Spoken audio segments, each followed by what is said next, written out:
The original Crossfire was released way back in 2007 and is the most played game worldwide, with 6 million concurrent users and over 1 billion registered players as of 2020.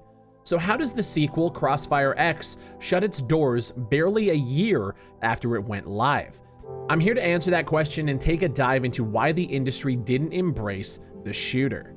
In order to talk about how we got to where we are now, I think it's best to go back, not to 2007, but to 2019. E3 was in full gear with games being announced left, right, and center, and then there it was.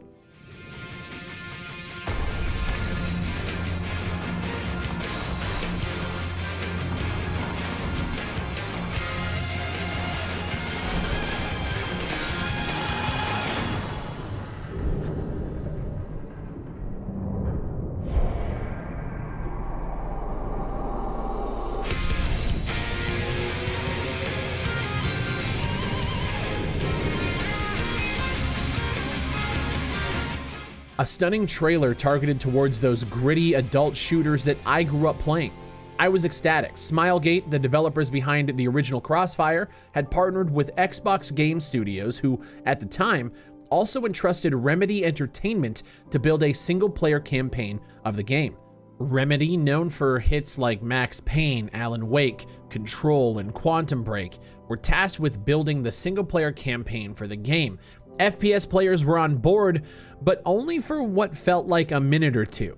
Like the intro said, Crossfire is the most played game in the world, specifically big in South Korea and places like China, and this was Smilegate's first time attempting to bring the game to a Western audience. And with games like CSGO still growing to this day, but definitely aging, this could have been a great opportunity for Smilegate to penetrate that Western market with something new. Gamers were excited, but definitely deflated when they found out that it was an Xbox One exclusive. We saw a gameplay trailer at the next Xbox conference, which looked early but decent, yet it seemed almost all the hype for the game had completely died. I attribute that to the fact that Crossfire was originally a PC game and now trying to penetrate the Western market and take on games like CSGO while being tied to the console Xbox One, not even PlayStation for that matter, who had a much larger market share than Microsoft. It was a strange decision to say the least. Still, some gamers were excited with the prospect of having a new FPS to play on consoles.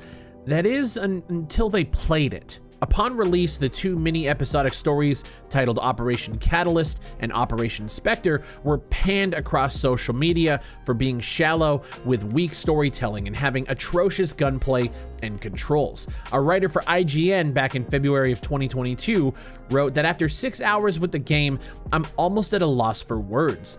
I have no idea how this game was cleared for release, some truly unforgivable game design, performance issues, etc. Unbelievable, with the official review of the campaign getting a 3 out of 10. How could Remedy, known for incredible games in their past, put out something so bad? The multiplayer portion didn't fare too well either, with notable reviews discussing major bugs with core shooting mechanics, like the game kicking you in and out of ADS while you fire, sluggish, almost unusable control schemes, and a myriad of UI bugs that could render your character unplayable until the match ended. Comparisons were drawn to the launch of the Halo Master Chief Collection, which is just terrible.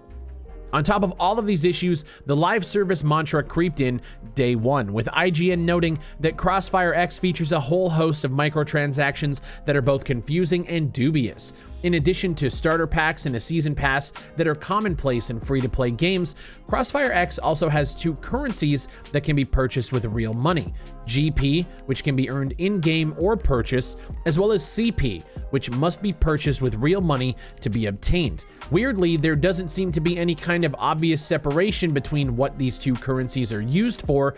Different items and cosmetics just tell you which currency must be spent to unlock it.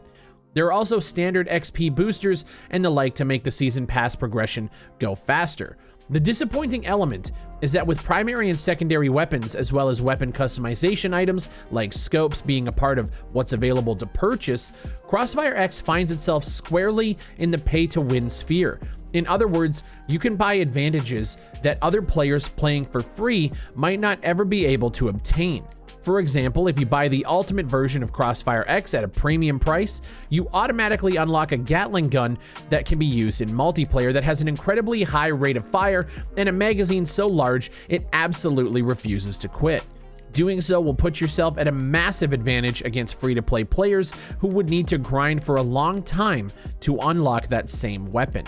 The game featured two different styles of play. You had modern and you had classic. Modern giving you features like ADS and the ability to mantle up ledges, with classic taking away all of those fancy gimmicks and giving you as close to the original experience as possible. Game modes like Search and Destroy and Point Capture were available at launch, with another mode called Spectre, which has one team defending against an attacking team equipped with knives only. But the trick here is that they are almost invisible while moving and completely vanish while standing still in this Predator-style team deathmatch mode. It's unfortunate that the seemingly best mode in a competitive FPS is a mode that isn't competitive in the slightest. Alongside a horrible map design that leads to spawn trapping almost instantly, the game never stood a chance, and rightfully so. Now, we are here, with the official announcement that Crossfire X will be shutting down in May of 2023. A post on the website reads, "It is with the deepest regret that we are informing you of our decision to end support for Crossfire X on May 18th, 2023. Since the launch of the game, we have worked tirelessly to bring it to a point where we can all be proud, and throughout it all, we have had the honor and pleasure of supporting our players. Coming to this decision was not easy. However, we can proudly say that our players have been amazingly active, passionate, and enthusiastic in working with us to create a game that would be fun and enjoyable by all. We want to thank each and every one of our players for playing Crossfire X and being a part of this journey with us. Effective immediately, all sales on the Xbox Store will be halted, there will be no new content added to the game, and purchases made within the last 14 days as of February 3rd, 2023 may be eligible for a refund. We hope that you will be able to enjoy Crossfire X until this service ends, and we will always be grateful for your support. A game destined for greatness until the day that it launched, which plunged it into obscurity on day one. Crossfire X is a testament to any game development studio out here. No matter what IP you have backing your game, if it sucks, it'll die." Did you guys get a chance to play Crossfire X? And if you did, let me know what you guys think down below. Were you excited for the initial trailer reveal? Did you even hear anything about it after that initial trailer at E3 2019? Let me know, and let's have a conversation down below. As always, my name is Big Fry, and I'll see you on the next one.